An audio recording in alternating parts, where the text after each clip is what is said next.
বিদেশের শনিবারের হাটে নিয়ে যাব তোমাদের আজ। পৃথিবীর সবচেয়ে গন্ধযুক্ত ফলের দেখা মিলল র্যাম্বুটান ম্যাঙ্গোস্টিনের মতো টক মিষ্টি ফলের।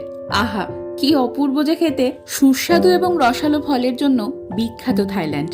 এই নারকেলটাকে দেখো একবার, মালাইটা এত অপূর্ব কাটা, আর ভেতরে রয়েছে সুমিষ্ট নারকেলের জল। মাছ থেকে অক্টোপাস, শামুক, ঝিনুক, চিংড়ি মাছ, কাঁকড়া, যার নামই নাও না কেন, এরা সবকিছুই কাঁচা খেয়ে নিতে পারে সোয়া সসে চুবিয়ে। খেয়ে দেখলাম থাই ক্রিস্পি প্যানকেক।